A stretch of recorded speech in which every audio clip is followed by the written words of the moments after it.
يا هلا وسهلا بالشباب، ازيكم عاملين ايه؟ انا الباشمهندس محمد، ودلوقتي احنا هنشوف حاجة جديدة، وهي ان احنا هنحلل البيانات باستخدام البايثون. والبايثون عبارة عن ان انت بتكتب اكواد هي اللي بتحلل لك البيانات، بدل ما انت بتشتغل بايدك على الاكسل مثلا او الباور بي اي، بحيث ان انت تظبط الداتا او تعمل اعمدة جديدة او تعمل فيجواليزيشن. فالبايثون هو انت بتكتب كود، هو بيعمل الحاجتين او الطريقين، هو في الطريقين. يعني اذا كان فيجواليزيشن هيعمل، واذا كان تنظيف او فلترة بيفت تيبل هو هيعمل كل ده. بل بالشكل ده كده كاكواد انا كاتبها. فتعال اما نتعلم مع بعض ازاي نشتغل ونعمل الاكواد دي ونطلع الداتا. اول حاجه انت بتنزل جوبيتر نوت بوك والبايثون وبتشتغلهم من على فيجوال ستوديو كود. انت اكيد لو كتبت على شات جي بي تي او سمعت اي فيديو هتعرف الطريقه. ده مش طريقنا النهارده. فاحنا اول حاجه هنفتح نيو فايل جديد كده، فهنعمل نيو كود كده. خلاص. اول حاجه اصلا انت عايز تعمل ايه؟ انت عايز تسترد الداتا. خلاص. انت عندك مكتبات. المكتبات ديت هي البرامج اللي في لغة البيانات. انت عندك برنامج زي الاكسل، وعندك برنامج زي الباور بي اي. هنا في البايثون انت مش عندك البرامج دي، انما انت عندك مكانها ايه؟ حاجة اسمها مكتبات. فانت بتستدعي المكتبات دي تحضر لك، تقول له امبورت. خلاص. اول مكتبة عندك اسمها بنداز. البنداز ديت هي عبارة عن ايه؟ زي الاكسل كده، هي بقى اللي بتظبط وبتفلتر وبتعمل ومش عارف ايه وكل حاجة. فانت هتقول له امبورت بنداز از بي دي. ايه معنى العباره دي؟ معنى العباره دي يا عم الريس ان انت بتقول له استدعيه لمكتبه البنداز اللي هو الابلكيشن بتاعك ده. بس اما انا اما عاوز استخدمه، مش هكتبه لك كبنداز، هكتبه لك كبي دي. انت عايز تسترد داتا عندك، وليكن انت عندك داتا عايز تستردها بقى هنا. فانت هتعمل ايه؟ هتقول له بي دي دوت ريد. بي دي دوت ريد. شايف هنا بقى جاب لك ايه؟ هنا كليب بورد، ومش عارف سي اس في واكسل و اتش تي ام ال واوراكل وحاجات كتير. خلاص. فاحنا مثلا معانا السي اس في وكوبي از باث. خلاص. تروح على فيجوال ستوديو كود، قبل ما تكتب الباث لازم تحط ار، وبعدين كنترول في كده. ليه الار؟ عشان السلاشات دي البايثون يقراها، يقرا ده كله ككتله واحده، كامتداد ملفي. بص يا عم الريس، اقراهولي كده. خلاص تمام. شفت انتر. هو قراه. هو هنا بيقرا الداتا، جاب لي الداتا كلها عندك بالشكل ده كده. لك اول 4 صفوف وجاب لك اخر 4 صفوف. جاب لك الداتا كلها قدامك زي ما انت شايف، كبروفيت سب كاتيجوري سيلز وات ايفر ده كله. طيب، لو انا دلوقتي عايز احفظ الداتا دي عندي واستدعيها، عشان لما عاوزها تاني استدعيها بسرعه، مش هكتب ده كله عشان استدعيها. فانت قبل ما تكتب الكود كده تقول له ايه هنا كده؟ بص يا باشا، قبل الكود كده تقول له ايه؟ ده داتا فريم. داتا فريم يعني جدول. بلغة البايثون ان داتا فريم هي الجدول. تمام. فانت لو جيت شيفت انتر مش هيطلع لك حاجة، بس عمل لك صح ان الكود اتنفذ. طب ما ظهرش ليه؟ ما هو انت ما قلتلوش اظهرهولي. فانت هنا من اول السطر بقى تقول له ايه؟ اظهر لي يا عم الريس الدي اف. شفت انت كده ظهر الدي اف. فانت كل ما هتكتب دي اف هيظهر لك الجدول بتاعك ده كله. انا دلوقتي عايز استعرض واشوف الداتا اللي عندي، ابص على بصه سريعه. عايز ابص على اول اصفف عندي، فانا هقول له داتا فريم اللي هي عندي، ما انا سميتها خلاص داتا فريم يعني دي اف، واقول له دوت هيد. الراس هيد. خلاص. ماشي. اقول له ظهر لي الهيد، وافتح قوسين كده وخلاص. ممكن تحط انتجريشن هنا اللي هو 5 مثلا. انت عايز اول 5 اول 6 اول 7. خلاص انا اقول له انا عايز اول 7، اظهر لي اول 7 يا عم الريس. فهنا ظهر لك اهو لحد العمود السادس اللي هو 7، عشان ده 1 2 3، عشان انا ببدأ من الصفر اصلا. خلاص. طيب هنا ظهر لي الهيد. طب لو انا عايز الديل او عايز اخر حبة، هتقول له دي اف دوت تيل. ديل يعني تيل. خلاص بالشكل ده كده، وتفتح القوسين وتقفل بالشكل ده. هو هنا هيجيب لك ايه؟ اخر 4.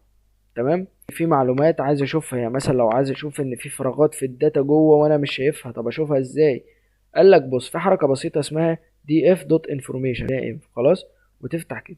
هنا بقى بقول لك ايه، لو نفذت الكود ده بيظهر لك بقى ان انت عندك هنا ايه، الرينج بتاعك 9994. في هنا 9994 في الشيب مود، يعني مفيش حاجه فارغه، نون نل، مفيش اي حاجه فارغه، يعني يبقى انت الدنيا عندك كده تمام. خلاص يا باشا، خلاص يا عم الريس. عايز اشوف الديسكرايب بتاعها، تقول له دي اف دوت ديسكرايب، واقول لك فايده الديسكرايب ايه اصلا. ادي الديسكرايب، وشفت انت، شفت اما طلع لك دي اف دوت ديسكرايب ايه اللي حصل؟ قال لك ان الكاونت عندك، عدد الصفوف عندك 9994، وجاب لك المين، خلاص، المين المتوسط، جاب لك المتوسط بتاعهم، وجاب لك الستاندرد ديفيشن الانحراف المعياري بتاعهم، وجاب لك المينيمم اقل قيمه، وجاب لك 25% من الداتا. انت هنا هتيجي تقول لي يا باشمهندس انت عمال تطلع للداتا وتنزل للداتا، ودي داتا كلها، طب انا عايز اشوف عمود واحد اعمل ايه؟ انت هتقول له دي اف، هتفتح القوسين المربعين دول، لازم القوسين المربعين دول عشان يعرف ان ده عمود من الجدول اللي عندك، وهتقول له اسم الحاجه اللي انت عايز تشوفها. هنا جاب لك الاسماء كلها، حلو. اي مثلا انا عايز اشوف السيلز، خلاص، السيلز لوحدها، قول له كنترول شيفت، خلاص جاب لك السيلز كلها كده بالشكل ده. طب لو انا عايز اشوف عمودين جنب بعض اعمل ايه؟ ركز معايا، دي اف، وبرضه هتفتح قوس، ومعلش من عندنا افتح قوس كمان. طب ليه افتح قوس كمان؟ لانك انت هتقول له ان في عمودين كده.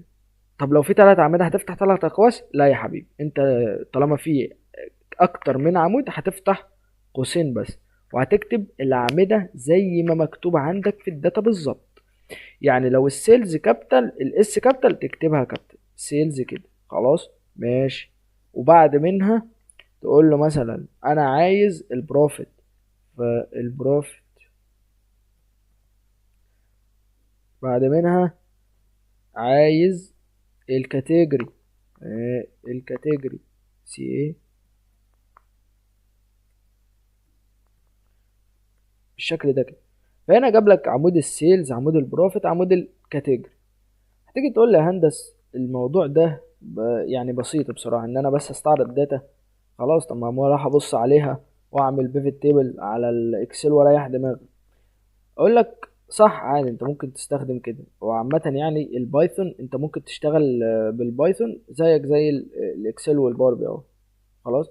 بس البايثون انا بتعلمه ليه؟ عشان انا عايز اكمل ماشين ليرنينج، وعايز اكمل الجنريتيف اي اي والحاجات دي.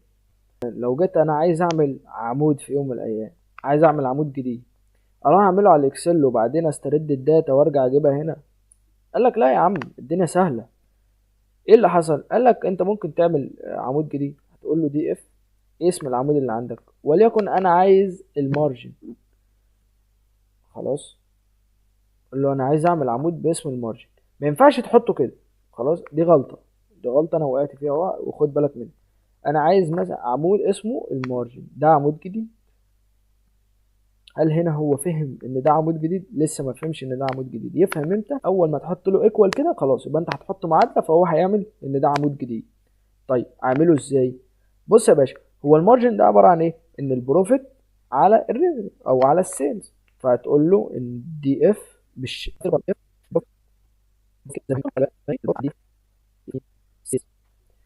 هتقول له شيفت انتر.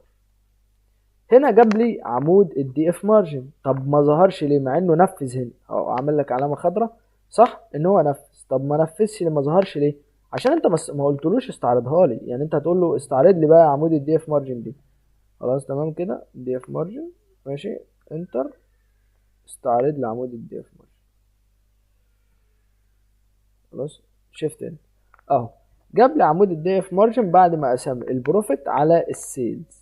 هي طب انا عايزها نسبه مئويه، خلاص اضرب في 100. ممكن تنفذ اي عمليه، جابها لك 16%، 30%، شوف زي ما انت شايف. حاجه تانية برضو في البايثون نقدر نعملها، وهي ان احنا نفلتر الداتا. يعني ايه نفلتر الداتا؟ لو انا عندي سيلز، في سيلز معديه ال 100,000، وفي سيلز اقل من 100,000، وفي سيلز اقل من 10,000، وفي سيلز اقل من 50 جنيه، فانا عايز افلتر الدنيا دي كلها، عايز اشوف مين، وتقول له دي اف تعمل القوس وتقول له دي اف. العمود اللي عندك اسمه ايه؟ انت عايز تفلتره، عايز افلتر عمود السيلز، خلاص ماشي.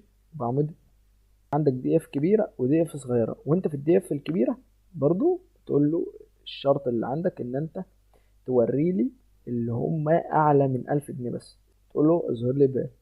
فانت هتيجي تبص هنا على السيلز، هتلاقي هنا ايه؟ ان اللي 1700 1044 3000 1000 كله كسر الألف، عشان انت قلت له اظهر لي اللي فوق الألف.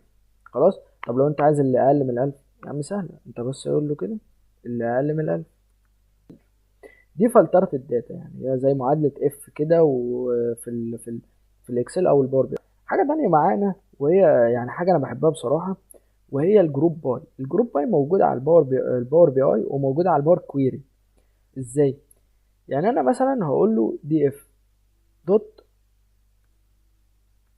جروب باي، خلاص، دوت جروب باي بالشكل ده. طيب هتفتح قوسين عادي اللي هم القوسين العاديين، تقول له داخل على 200 تنصيص كده جروب باي. انت عايز تعمل جروب لايه؟ عايز اعمل للكاتيجوري، خلاص. انت هتقول له الكاتيجوري،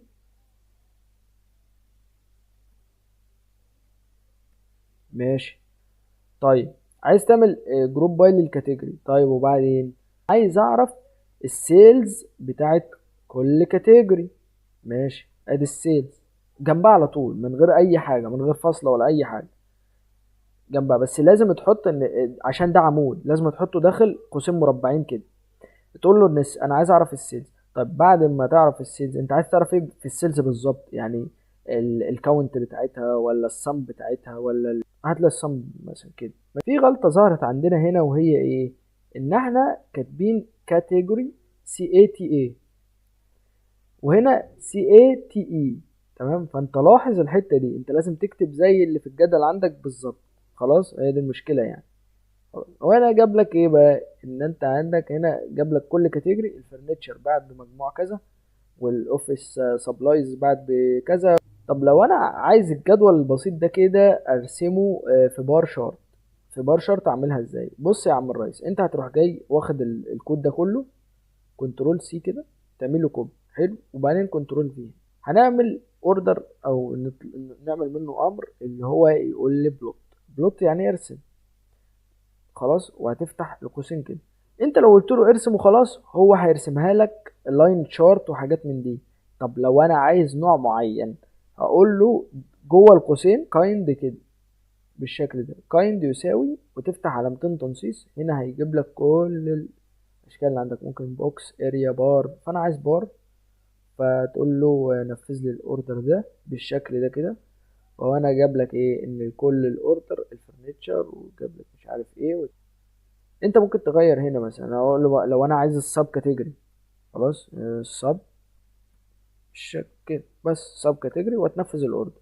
اه جاب لك السب كاتيجوري، اكسسوارات، الارت، ومش عارف ايه، وجاب لك كل واحده ورسوماتها. وده كان استعراض بسيط كده لامكانيات البايثون في تحليل البيانات، وازاي نشتغل، وازاي نكتب الاكواد في البايثون.